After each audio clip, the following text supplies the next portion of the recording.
décidé de réouvrir ma chaîne YouTube avec un autre format, avec une autre façon de vous présenter les choses. J'espère que cela vous plaira, j'espère que cette façon de vous présenter les livres va correspondre à ce que vous avez envie de voir. Donc voilà. Après, je sais qu'on est nombreuses sur YouTube. J'avais juste envie de laisser un peu une trace de ce que je lis, une trace différente d'Instagram avec des posts écrits. J'avais envie d'en parler un petit peu et surtout j'avais envie d'évoquer un petit peu mon aventure Charleston en tant que lectrice Charleston parce que je pense que c'est important, ça va être une période assez particulière au niveau de ce privilège qu'on a de lire les romans à l'avance et puis de pouvoir apporter notre avis écrit sur le livre. Donc voilà, je pensais que c'était une façon de laisser une petite trace. Voilà, donc c'est une de mes résolutions 2023. Donc j'espère pouvoir y tenir. Là, pour l'instant, voilà, je reviens avec une première vidéo pour vous raconter un petit peu comment ça se passe, l'aventure Charleston, les premiers livres qu'on a lus les premiers retours. Mes premiers retours, donc je les ai là. C'est des livres qui vont paraître cette semaine. Alors je crois que c'est mercredi, les trois. Donc les trois premiers, il y en a même quatre. Je pense que ce sont tous à peu près cette semaine.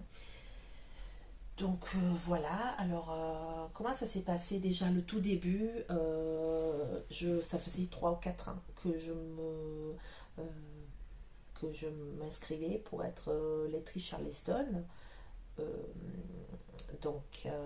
disons que la première année, j'étais hyper enthousiaste. La deuxième année, pareil. La troisième, je me suis dit, c'est plus la peine. Et là, cette année, concrètement, je l'ai fait pour pas regretter de ne pas l'avoir fait. Mais je pensais vraiment pas être prise parce qu'au bout de la quatrième, je me suis dit, c'est pas la peine. Si on m'a pas pris avant, on ne prendra pas maintenant.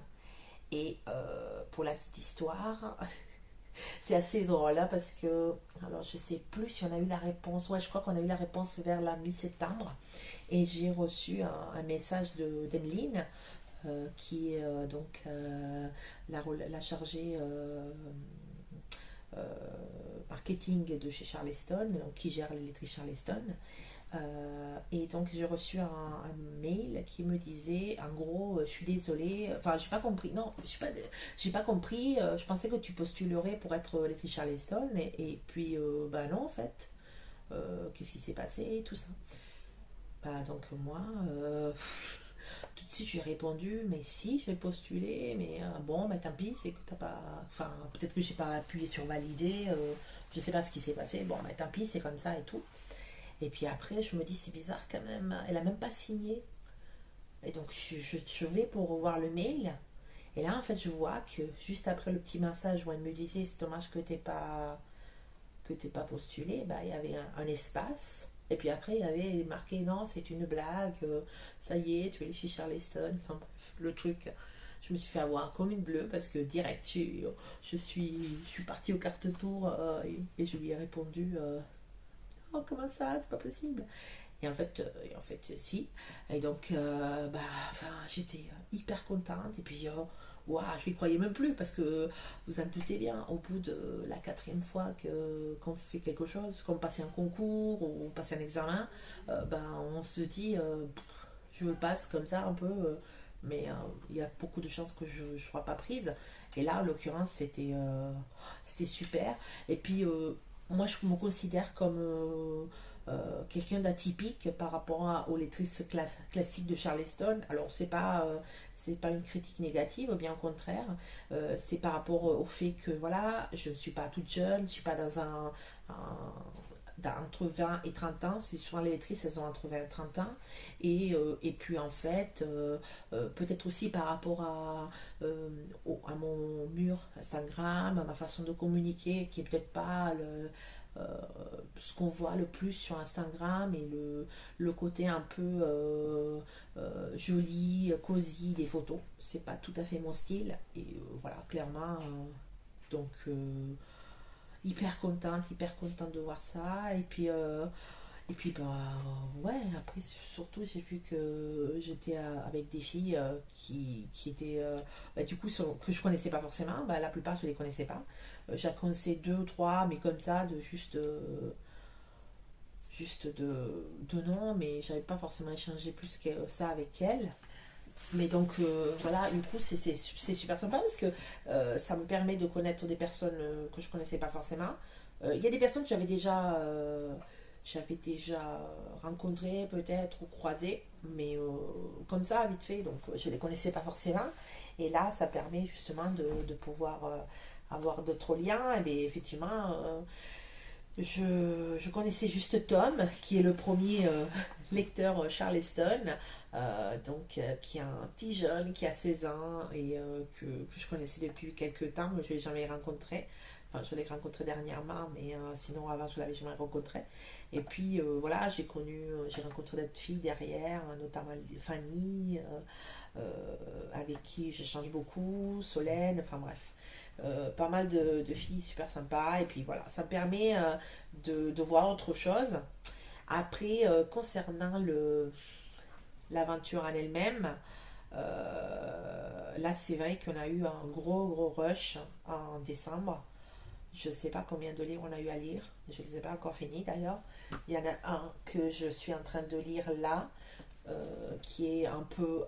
Alors, bizarrement, ça va, hein, mais en fait, comme les autres filles, elles n'ont pas trop accroché, je me suis un peu stressée.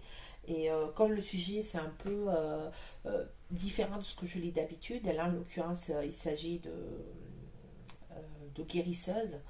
C'est un peu, voilà, c'est la collection ailleurs de Charleston. C'est une collection qui est surtout tournée vers tout ce qui est sorcière, guérisseuse, voilà, et qui vient de romans qui ont été écrits dans des langues pas trop traduites. Là, en l'occurrence, c'est la République tchèque. Oui, je ne dis pas de bêtises. La République tchèque pour celle-là. Et donc effectivement, c'est une littérature qui change un petit peu de ce qu'on a l'habitude de lire, avec la littérature française, la littérature américaine ou anglaise, qui ont une façon bien, elles, euh, de raconter les choses. Et là, c'est quand même autre chose encore. Alors, est-ce que c'est le livre qui est comme ça, ou est-ce que c'est toute la littérature tchèque? Je saurais dire, puisque j'en ai jamais lu. Mais là, voilà, c'est plus une question. Là, alors, comment le livre il est raconté, il y a beaucoup de longueurs, mais qui n'en sont pas vraiment, je pense. C'est une façon d'aborder le sujet qui est peut-être différent de ce qu'on a l'habitude de lire, qui peut peut-être gêner certains. Enfin, je sais pas. Je pense que il y a vraiment un livre pour chacun. Il y a des personnes qui vont aimer, il y a des personnes qui vont détester, mais c'est un peu comme tout. Voilà, voilà. Donc, pour revenir sur les lectures, Charleston.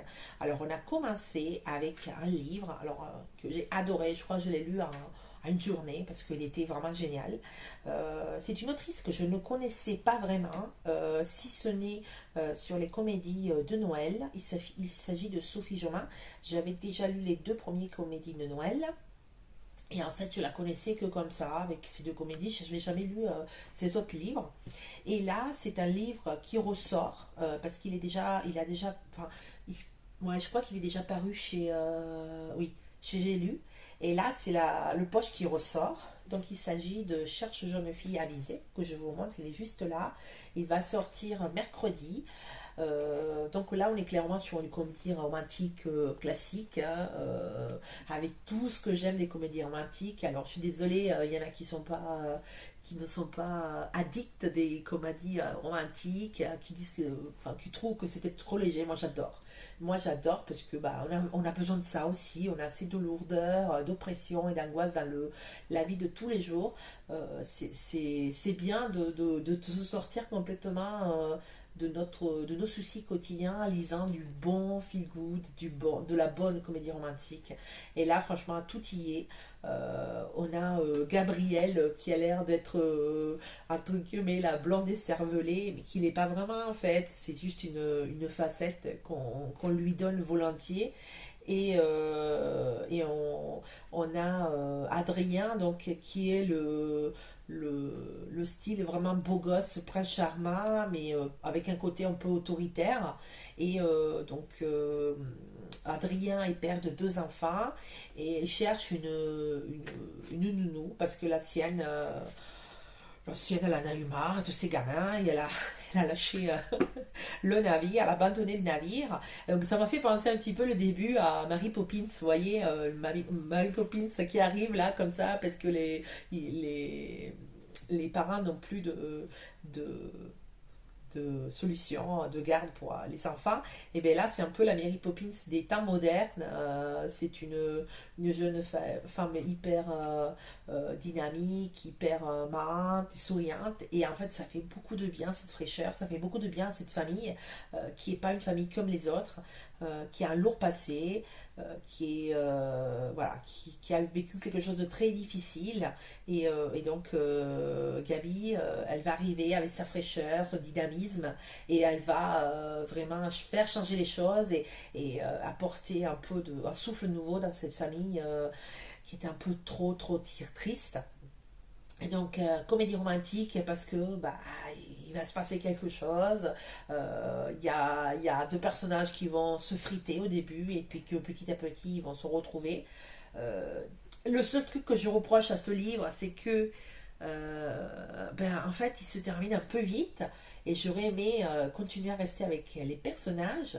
Mais l'autrice, donc Sophie Joma, m'a indiqué qu'il y aurait une suite. Donc, du coup, ça me, entre guillemets, ma petite réserve, elle saute, parce que s'il y a une suite, il n'y a pas de souci, au contraire, je suis bien contente de pouvoir les retrouver. Donc c'est un des premiers livres qu'on a lu en tant que lectrice Charleston. D'ailleurs, je suis trop contente aussi parce que sur la couve, il y a mon avis, juste là. Donc c'est un extrait de mon avis. Donc il y a marqué véritable coup de cœur pour cette comédie romantique additive, j'avais mis, je crois. Voilà, et donc il y a deux autres commentaires avis de lecteurs Charleston, donc Tom et Laura.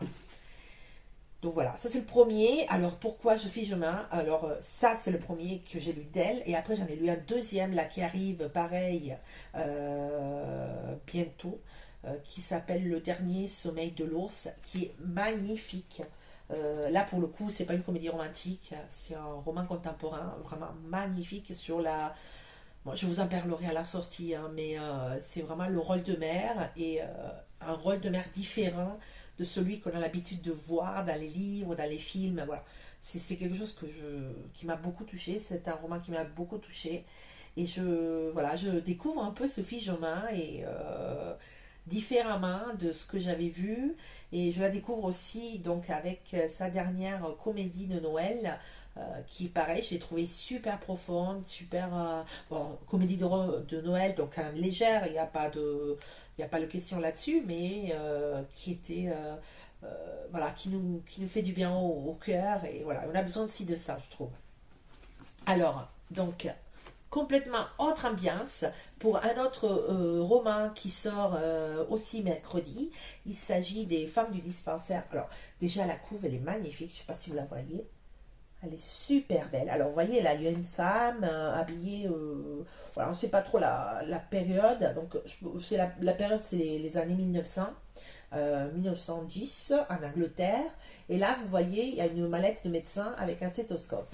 Donc, pourquoi? Parce que ce livre nous parle de une femme médecin qui a beaucoup de mal à s'installer, puisque ben, déjà 1900, c'est une femme, elle veut être médecin. À l'époque, les femmes, elles n'étaient pas trop médecins, la condition des femmes, elle n'était pas terrible.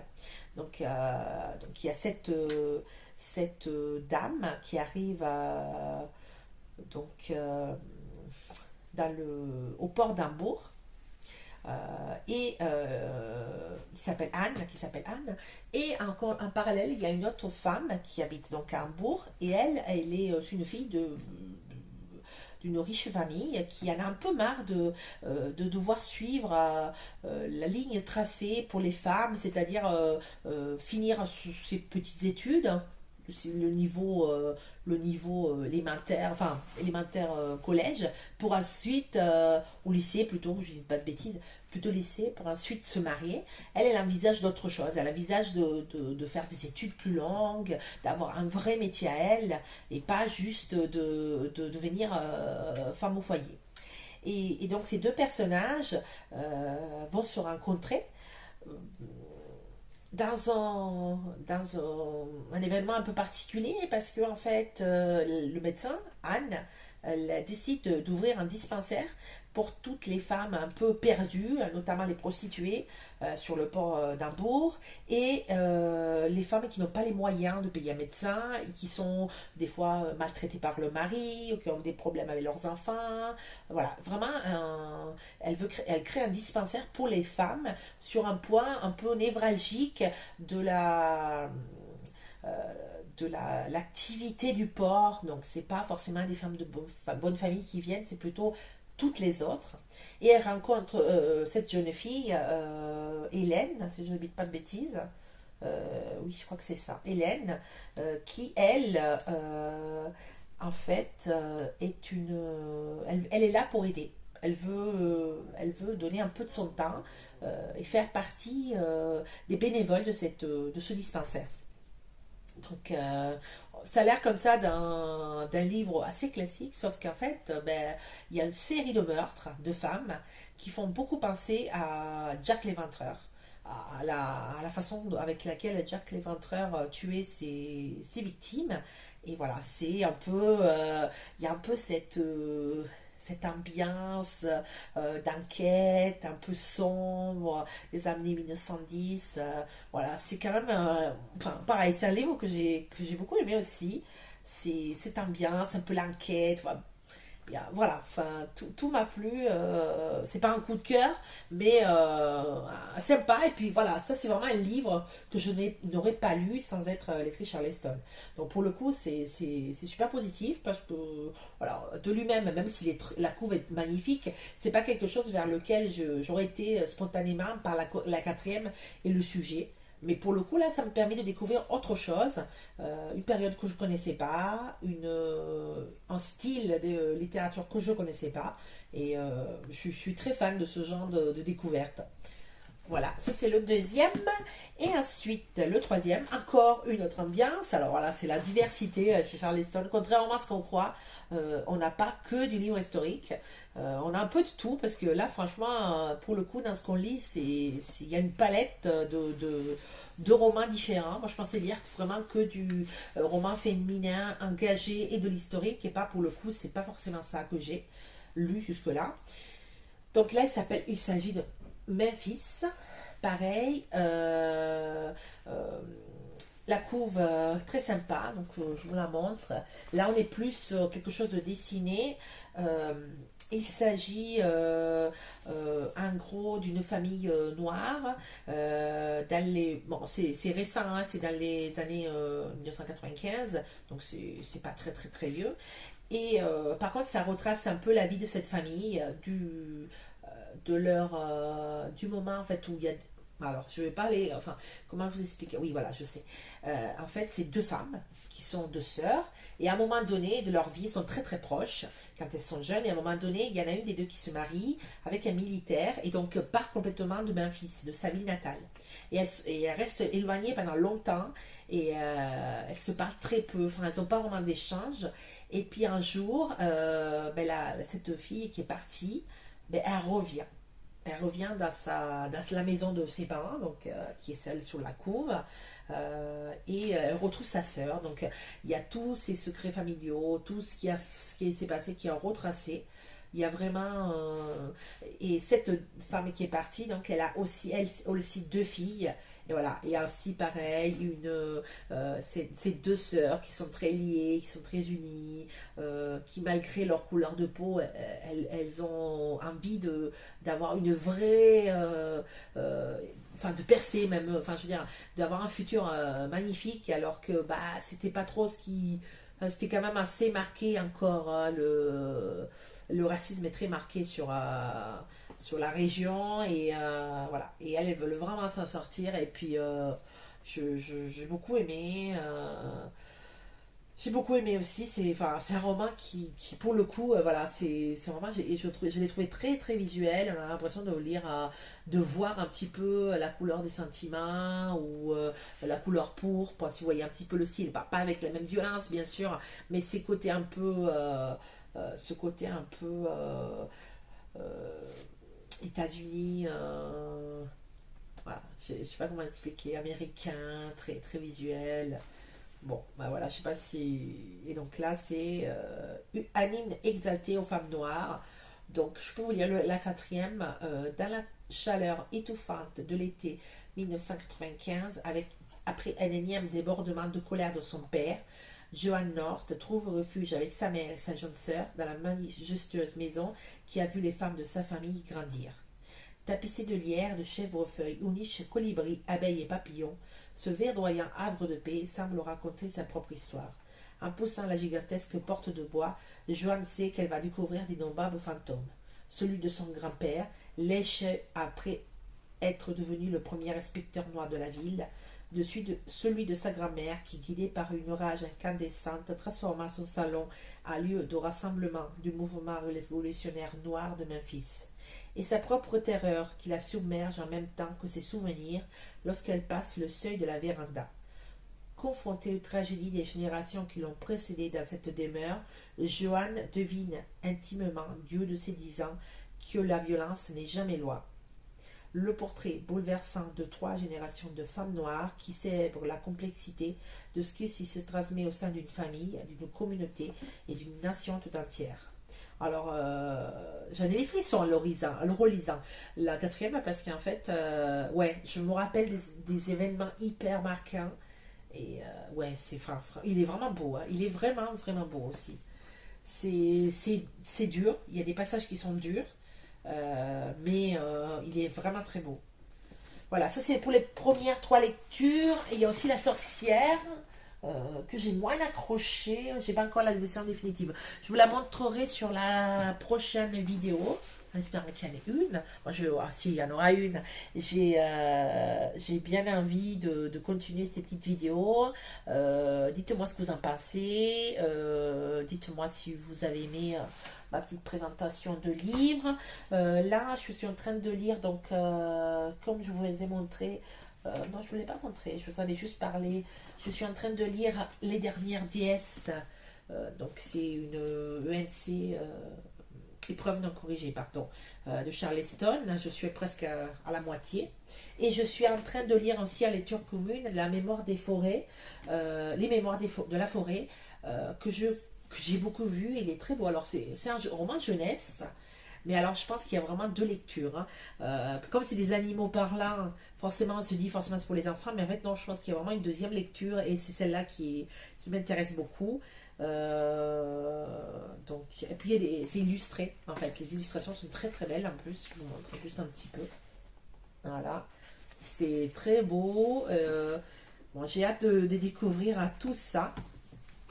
Et puis voilà, je vous laisse me dire ce que vous avez pensé de cette vidéo. Je vous souhaite une bonne journée, bonne soirée en fonction du moment à laquelle vous la regardez. Et puis je vous dis à très bientôt. Ciao, ciao.